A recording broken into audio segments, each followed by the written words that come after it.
ಬೀದರ್ನ ಮೊಳಕೇರ ಗ್ರಾಮದಲ್ಲಿ ನಿಗೂಢ ಸ್ಫೋಟ ಪ್ರಕರಣಕ್ಕೆ ಸಂಬಂಧಪಟ್ಟಂತೆ ಮೊಳಕೇರ ಗ್ರಾಮಕ್ಕೆ ಕಂಟಕವಾಗಿದೆ ಕೆಮಿಕಲ್ ಪೇಂಟ್.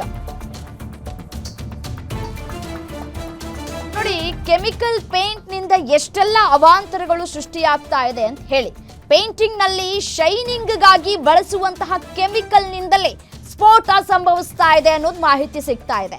ಸ್ಫೋಟದ ಬಗ್ಗೆ ಬೀದರ್ ಎಸ್ಪಿ ಪ್ರದೀಪ್ ಗುಂಟಿ ಹೇಳಿಕೆಯನ್ನ ಕೊಟ್ಟಿದ್ದಾರೆ. ಕೆಮಿಕಲ್ ಇರುವ ಪೇಂಟ್ ಹಾಕಿ ಅಲ್ಲಾಡಿಸಿದಾಗ ಘಟನೆ ನಡೆದಿದೆ. 8 ಜನರಿಗೆ ಗಾಯವಾಗಿದೆ. ಅದರಲ್ಲಿ 6 ಮಕ್ಕಳು, 2 ವಯಸ್ಕರು ಅನ್ನೋದು ಸಿಗ್ತಾ ಇರುವಂತಹ ಮಾಹಿತಿ. ಮನೆಯಲ್ಲಿ ಪೇಂಟ್ ರೆಸಿಡ್ಯೂಸ್, ಕೆಲವು ಕೆಮಿಕಲ್ಸ್ ಇರೋದು ಪತ್ತೆಯಾಗಿದೆ. ಸ್ಫೋಟಕ್ಕೆ ಕೆಮಿಕಲ್ ಕಾರಣ ಅಂತ ಪ್ರಾಥಮಿಕವಾಗಿ ತಿಳಿದು ಬರ್ತಾ ಇದೆ. ತನಿಖೆಯ ಬಳಿಕ ಸಂಪೂರ್ಣ ವರದಿಯನ್ನ ತಿಳಿಸಲಾಗುತ್ತೆ ಅಂತ ಹೇಳಿ ಪ್ರದೀಪ್ ಗುಂಟಿ ಅವರು ಹೇಳಿಕೆಯನ್ನ ಕೊಟ್ಟಿದ್ದಾರೆ ಎಸ್ಪಿ.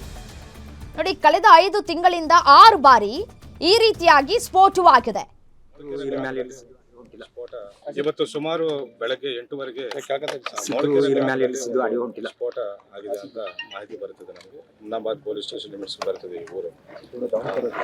ಸ್ಫೋಟದಲ್ಲಿ ಸುಮಾರು 8 ಜನರು ಗಾಯಗೊಂಡಿದ್ದಾರೆ. 8 ಜನರಲ್ಲಿ 6 ಜನರು ಮಕ್ಕಳಿದ್ದಾರೆ, ಚಿಕ್ಕ ಮಕ್ಕಳಿದ್ದಾರೆ, ಅಂಡ್ 2 ಅಡಲ್ಟ್ಸ್ ಇದ್ದಾರೆ. 6 ಮಕ್ಕಳಲ್ಲಿ 2ರಿಗೆ ಸಣ್ಣ ಗಾಯಗಳಾಗಿದ್ದಾರೆ. ಅವರಿಗೆ ಟ್ರೀಟ್ಮೆಂಟ್ ಮಾಡಿ ಮನೆಗೆ ಕಳಿಸ್ಕೊಡಲಾಗಿದೆ. ಮಿಕ್ಕಿದ 4 ಮಕ್ಕಳು ಟ್ರೀಟ್ಮೆಂಟ್ ಪಡಿತಾ ಇದ್ದಾರೆ. They are also stable. 2 ದೊಡ್ಡವರಿಗೆ ಮಾತ್ರ ಸ್ವಲ್ಪ ಇಂಜುರೀಸ್ ಸೀರಿಯಸ್ ಇದ್ದಾವೆ ಅಂತ ಹೇಳ್ತಾ ಇದ್ದಾರೆ. ಅಂಡ್ ಅವರು ಕೂಡ ಚಿಕಿತ್ಸೆ ಪಡಿತಾ ಇದ್ದಾರೆ, ಟ್ರೀಟ್ಮೆಂಟ್ ಪಡಿತಾ ಇದ್ದಾರೆ. Health updates it will be given. And ಇಲ್ಲಿಗೆ ಬಂದು ಸುಮಾರು ನಮ್ಮ ಎಲ್ಲ ಆರ್ಗನೈಸೇಷನ್ಸ್, ನಮ್ಮ ಎಲ್ಲ ಆರ್ಗನೈಸೇಷನ್ಸ್ ಬಂದು ಫೋರೆನ್ಸಿಕ್ ಬಗ್ಗೆ ಅನಾಲಿಸಿಸ್ ಮಾಡಿದ ಮೇರೆಗೆ ಪ್ರಾಥಮಿಕವಾಗಿ ಒಂದು ಇದು ಮಾಹಿತಿ ಸಿಗ್ತಾ ಇದೆ. ಈ ಮನೆ ಮಾಲಕರು ಪೇಂಟ್ ಕೆಲಸ ಮಾಡ್ತಾ ಇರ್ತಾರೆ ಅಂತ ಗೊತ್ತಾಯಿತು. ಆ್ಯಂಡ್ ಫೈಬರ್ ಡೋರ್ಸನ್ನು ಫಿಕ್ಸ್ ಮಾಡೋದು, ಪೇಂಟ್ಸ್ ಮಾಡೋದು, ಆ್ಯಂಡ್ ಶೈನಿಂಗ್ಗೋಸ್ಕರ ಡೋರ್ಸು ಪೇಂಟ್ ಮಾಡೋದು, ಇದೆಲ್ಲ ಕೆಲಸ ಮಾಡ್ತಾ ಇರ್ತಾನೆ. ಮನೆಯಲ್ಲಿ ಕೆಲವು ಪೇಂಟ್ ರೆಸಿಡ್ಯೂಸು ಆ್ಯಂಡ್ ಕೆಲವು ಕೆಮಿಕಲ್ಸ್ ಇದ್ದಿದ್ದು ಕಂಡು ಬಂದಿದೆ ನಮಗೆ. ಈಗ ಕೂಡ ಸ್ಕ್ವಾಡ್ ಕೂಡ ಕಂಡು ಬಂದಿದೆ. ಸೊ ಈ over A period of time ಈ ಕೆಮಿಕಲ್ಸನ್ನು ಸ್ಟೋರ್ ಮಾಡೋದ್ರಿಂದ ಈ ರೀತಿ ಸ್ಫೋಟ ಆಗಬಹುದು ಅಂತ ಹೇಳಿ ಫೋರೆನ್ಸಿಕ್ ಅನಾಲಿಸಿಸ್ ಮಾಡಿ ಹೇಳ್ತಾ ಇದ್ದಾರೆ. Still going. ಗೌರ್ಮೆಂಟ್ದವ್ರಿಗೆ ಸುಮಾರು ಒಂದು 6 ತಿಂಗಳಿಂದನೂ ಇದ್ರ ಬಾರ್ಯದಾಗ ಕೇಳ್ಕೊತಾ ಹೊಂಟಿದ್ವಿ ಸರ್ ಇನ್ಕ್ವೈರಿ ಮಾಡಿರಿ, ನೋಡಿರಿ, ಸ್ವಲ್ಪ ಇನ್ಕ್ವೈರಿ ಮಾಡಿರಿ ಅಂತೇಳಿ. ಅವರು ಏನೂ ಇಲ್ಲ ಏನೋ ರಿಪೋರ್ಟ್ ಬಂದಿಲ್ಲ ಅಂತ ಹೇಳ್ಕೊತ ಬಂದರು. ಮೊನ್ನೆ ರೀಸೆಂಟಾಗಿ ಒಂದು 2 ದಿವಸ ಹಿಂದ್ಗಡೆ ಅಲ್ಲೇ ನಾನು ಹೊಂಟೀನಿ. ಆ ಹೆಣ್ಮಗಳು ಮನೆಯಿಂದ ಹಿಂಗೆ ಹುಡುಗಿ ಹೋಯ್ದು ರಜೆ ಬೆಟ್ಟಕ್ದಳು ಅಷ್ಟೇ. ಅಲ್ಲಿ ಬೆಟ್ಟಕ್ಕೆ ಆ ತಿಪ್ಪಾಗೂ ಒಮ್ಮಿಲೊಮ್ಮೆ ಬ್ಲಾಸ್ಟ್ ಆಯಿತು. ಅದು ಇನ್ನೂ ಒಳ್ಳೆ ಟೈಮು. ಸೆಂಟ್ರದಲ್ಲಿ ಒಂದು ನಾಲಿ ಇತ್ತು. ನಾಲಿ ಇದ್ದ ಸಲುವಾಗಿ ಏನಾದ್ರು ಅಕ್ಕಿ ಆ ಬ್ಲಾಸ್ಟ್ದಿಂದ ಬಚಾಸಿದಳು. ನಾವು ನೋಡಿದೆವು ಅಲ್ಲಿ ಏನಾರ ಟೆಗ್ ಆಗಿದ್ದೇನೋ ಅಂತೇಳಿ ಟೆಗ್ನೂ ಆಗಿಲ್ಲ. ಬರೀ ಏನದು ಕುರಿದು ಸ್ವಲ್ಪ ಅದು ಹೆಂಡಿ ಒಯ್ದು ಬಿಟ್ಟಕ್ಕಿದ್ದಳು, ಅಷ್ಟಕ್ಕೆ ಬ್ಲಾಸ್ಟ್ ಆಯಿತು. ದೊಡ್ಡೊಂದು ಗ್ಯಾಸ್ ಸಿಲಿಂಡರ್ ಆಗಿದ್ದ ಥರ. ಇವತ್ತು ನಾನು ದೇವ್ರಿಗೆ ಹೋಗಿ ಮನೆಗೆ ಹೋಗ್ತಾ ಇದ್ದೀನಿ. ಸುಮಾರು ಒಂದು 20 ಸೆಕೆಂಡ್ ಅಷ್ಟೇ. ನಾನು ಹೋಗಿ ಮನೆಗೆ ಹಿಂಗೆ ನಿಂದಿರ್ತಾ ಇದ್ದೀನಿ. ಅಷ್ಟರೊಳಗೆ ಬ್ಲಾಸ್ಟ್ ಆಗಿದೆ ಅಂದ್ರೆ ಒಂದು ಸಿಲಿಂಡರ್ ಬ್ಲಾಸ್ಟ್ ಆಗಿತ್ತರ. ಅಲ್ಲಿಂದ ಎಲ್ಲ ಸೆಟ್ರ್ಗಳು ಸಹಿತನೂ ನಡಗಿದವು. ಅಲ್ಲಿ ನೋಡೋ ತನಕ ಈ ಕಡೆ ಬಂದು ನೋಡೋ ತನಕ 2 ಆಲ್ರೆಡಿ ಬಾಡಿ ಅಲ್ಲಿ ಕೆಳಗಡೆ ಬಿದ್ದಿದ್ದಾವೆ. ಇನ್ನು ಜೀವಂತ ಇದ್ದರು, ಬಿದ್ದಿದ್ದಾರೆ. ಇನ್ನು ಹುಡುಗರು ಎಲ್ಲಿಂದಲೇ ಅವ್ರಿಗೂ ರಕ್ತ ಸೋರ್ತಾ ಇದೆ. ಅದರ ಹಿಂದ್ಗಡೆ ಈ ಕಡೆ ಇನ್ನು ಕಂಪೌಂಡ್, ದೇವಸ್ಥಾನ ಕಂಪೌಂಡ್ ಒಳಗಡೆ 3 ವ್ಯಾನ್ಗಳಿದ್ವು ಮಕ್ಕಳು ಸಾಲಿದು. ಸುಮಾರು 30-40 ಮಕ್ಕಳು ಇದ್ದರು ವ್ಯಾನಿಂದು. ಅದು ಅದೃಷ್ಟವಶ ಸುಮಾರು ಖಾಲಿ ಸ್ವಲ್ಪದರಲ್ಲಿ ಅವರು ಮಿಸ್ ಆಗಿದ್ದರು. ಒಂದು ವೇಳೆ ಅದರ ಜಾಗದಾಗ ಅದೇ ವ್ಯಾನ್ಗೇನೋ ಬರ್ತಿತ್ತಂದ್ರೆ ಅದನ್ನು ಬ್ಲಾಸ್ಟ್ ಆಗ್ತಿತ್ತು. 30-40 ಮಕ್ಕಳು ಜೀವನದ ಏನು ಇರ್ತಿತ್ತು ಅದು ಏನೋ. ಇವತ್ತು ನಮಗೆ ದೇವರು ಇಚ್ಛೆ ಅನ್ಬೇಕು. ಇವತ್ತು 2-3 ಮೇಲೆ ಎಷ್ಟು ಮೇಲೆ ಇನ್ಸಿಡೆಂಟ್ ನಿಂತು ಅಂತೀವಿ. ಆ ದೇವರಿಗೆ. ಇನ್ನು ಮೊಳಕೇರ ಗ್ರಾಮದಲ್ಲಿ ನಮ್ಮ ಪ್ರತಿನಿಧಿ ಶಿವು ಮಠಪತಿ ಪ್ರತ್ಯಕ್ಷ ವರದಿಯನ್ನು ಕೊಟ್ಟಿದ್ದಾರೆ. ಬನ್ನಿ ನೋಡ್ತಾ ಹೋಗೋಣ. ಮೂಳ್ಕೆರೆ ಗ್ರಾಮದಲ್ಲಿ ಇಂದು ಬೆಳಗ್ಗೆ 8:30 ಸುಮಾರಿಗೆ ನಿಗೂಢ ವಸ್ತು ಒಂದು ಸ್ಫೋಟಗೊಂಡಿರುವಂಥದ್ದು. ಆ ನಿಗೂಢ ವಸ್ತು ಸ್ಫೋಟಗೊಂಡ ಹಿನ್ನೆಲೆಯಲ್ಲಿ 6 ಜನರಿಗೆ ಗಂಭೀರವಾದ ಗಾಯವಾಗಿರುವಂಥದ್ದು. ಅಂತಂದರೆ ಮೂಳ್ಕೆರೆ ಗ್ರಾಮದ ವೀರಭದ್ರೇಶ್ವರ ದೇವಸ್ಥಾನ ಪಕ್ಕದಲ್ಲಿ ಒಂದು ವಸ್ತು ನಿಗೂಢವಾಗಿ ಸ್ಫೋಟಗೊಂಡಿರುವಂಥದ್ದು. ನಾನು ಸದ್ಯಕ್ಕೆ ಅದೇ ಒಂದು ಸ್ಥಳದಲ್ಲಿದ್ದೀನಿ.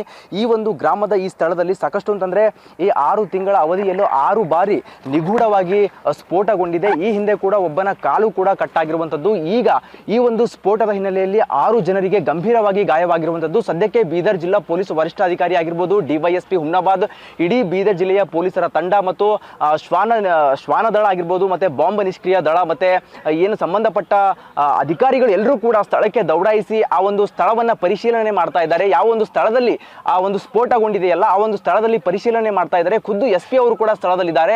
ಸಾಕಷ್ಟು ಒಂದು ಆತಂಕ, ಈ ಒಂದು ಗ್ರಾಮದ ಜನರಿಗೆ ಆತಂಕದ ವಾತಾವರಣ ಸದ್ಯಕ್ಕೆ ಇಲ್ಲಿ ಮನೆ ಮಾಡಿರುವಂಥದ್ದು. ಅಂತಂದ್ರೆ ಈ ಒಂದು ಸ್ಫೋಟಗೊಂಡಿರುವಂತಹ ಸ್ಥಳದಿಂದ ಸಾಕಷ್ಟು ದೂರ ಹೋಗಿ ಜನರು ಕೂಡ ಆ ಒಂದು ಸ್ಥಳದಲ್ಲಿ ನಿಂತು ಇದನ್ನ ನೋಡ್ತಾ ಇದ್ದಾರೆ. ಏನಾಗ್ತಿದೆ ನಮ್ಮ ಗ್ರಾಮದಲ್ಲಿ, 6 ತಿಂಗಳ ಅವಧಿಯಲ್ಲಿ 6 ಬಾರಿ ಸ್ಫೋಟಗೊಂಡಿದೆ ಅಂತ ಜನರು ಕೂಡ ಒಂದು ಭಯದ ವಾತಾವರಣದಲ್ಲಿ ಸಾಕಷ್ಟು ಒಂದು ಆತಂಕ ವ್ಯಕ್ತಪಡಿಸ್ತಾ ಇರುವಂಥದ್ದು. ಸದ್ಯಕ್ಕೆ ನಾನು ಸ್ಫೋಟಗೊಂಡಿರುವಂತಹ ಸ್ಥಳದಲ್ಲಿ ಇದ್ದೀನಿ. ಮೋಳ್ಕೆರಾ ಗ್ರಾಮದ ಈ ಒಂದು ವೀರಭದ್ರೇಶ್ವರ ದೇವಸ್ಥಾನದ ಪಕ್ಕದಲ್ಲಿರುವಂತಹ ಸ್ಥಳದಲ್ಲಿ ನಿಗೂಢವಾಗಿ ಒಂದು ವಸ್ತು ಸ್ಫೋಟಗೊಂಡಿದೆ. ಆ ಒಂದು ವಸ್ತು ಸ್ಫೋಟಗೊಂಡ ಬೆನ್ನಲ್ಲೇ 6 ಜನರಿಗೆ ಸಾಕಷ್ಟು ಒಂದು ಗಂಭೀರವಾಗಿ ಗಾಯಗೊಂಡಿದೆ.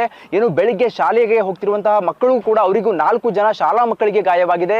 75 ವರ್ಷದ ಓರ್ವ ವೃದ್ಧನಿಗೂ ಕೂಡ ಗಾಯವಾಗಿರುವಂಥದ್ದು. ಒಟ್ಟು 75 ವರ್ಷದ ವೃದ್ಧ ಮತ್ತು 4 ಜನ ಶಾಲಾ ಮಕ್ಕಳು ಸೇರಿ ಒಟ್ಟು 6 ಜನರಿಗೆ ಈ ಒಂದು ಸ್ಥಳದಲ್ಲಿ ಸ್ಫೋಟಗೊಂಡಿರುವ ಹಿನ್ನೆಲೆಯಲ್ಲಿ 6 ಜನರಿಗೆ ಗಂಭೀರವಾಗಿ ಗಾಯವಾಗಿರುವಂಥದ್ದು. ಅವರಿಗೆ ಸದ್ಯಕ್ಕೆ ಬೀದರ್ನ ಬ್ರಿಮ್ಸ್ ಆಸ್ಪತ್ರೆಗೆ ದಾಖಲಿಸಲಾಗಿದೆ. ಚಿಕಿತ್ಸೆ ಮುಂದುವರೆದಿದೆ. ಅದರಲ್ಲಿ ಏನು ಗಂಭೀರವಾಗಿ ಗಾಯಗೊಂಡಿರುವಂತಹ ಇಬ್ಬರಿಗೆ ಅಂತಂದ್ರೆ ಹೈದರಾಬಾದ್ಗೆ ಒಬ್ಬರಿಗೆ ಮತ್ತು ಸೋಲಾಪುರ್ಗೆ ಕೂಡ ರವಾನೆ ಮಾಡಿ ಅಲ್ಲಿ ಚಿಕಿತ್ಸೆ ಕೂಡ ಕೊಡಿಸಲಾಗ್ತಾ ಇರುವಂಥದ್ದು. ಸದ್ಯಕ್ಕೆ ಆಂಬ್ಯುಲೆನ್ಸ್ ಆಗಿರ್ಬೋದು, ಶ್ವಾನ ದಳ ಆಗಿರ್ಬೋದು, ಮತ್ತೆ ಬಾಂಬ್ ನಿಷ್ಕ್ರಿಯ ದಳ, ಪೊಲೀಸ್ನವರ ತಂಡ, ಬೀದರ್ ಜಿಲ್ಲಾ ಪೊಲೀಸ್ ಅಧಿಕಾರಿಗಳು ಸೇರಿದಂತೆ ಸಾಕಷ್ಟು ಒಂದು ಹುಮ್ನಾಬಾದ್ನ ಪೊಲೀಸರು ಕೂಡ ಈ ಒಂದು ಸ್ಥಳಕ್ಕೆ ಬಂದು ಈ ಒಂದು ಸ್ಥಳವನ್ನ ಪರಿಶೀಲನೆ ಮಾಡ್ತಾ ಇದ್ದಾರೆ. ಸದ್ಯಕ್ಕೆ ತಾವು ಗಮನಿಸಬಹುದು, ಇದೇ ಒಂದು ಸ್ಥಳದಲ್ಲಿ ಬಾಂಬ್ ನಿಷ್ಕ್ರಿಯ ದಳದವರಾಗಿರ್ಬೋದು ಮತ್ತೆ ಅಧಿಕಾರಿಗಳು ಕೂಡ ಸಾಕಷ್ಟು ತನಿಖೆಯನ್ನ ಮಾಡ್ತಾ ಇದ್ದಾರೆ. ಯಾಕೆ ಈ ಒಂದು ರೀತಿಯಲ್ಲಿ ಪದೇ ಪದೇ ಈ ಗ್ರಾಮದಲ್ಲಿ ಹೀಗೆ ಸ್ಫೋಟಗೊಳ್ತಿದೆ ಅನ್ನೋದು ಕೂಡ ಸಾಕಷ್ಟು ಒಂದು ಅಧಿಕಾರಿಗಳಿಗೂ ಕೂಡ ಒಂದು ತಲೆನೋವು ನೋವಾಗ್ತಾ ಇರುವಂಥದ್ದು.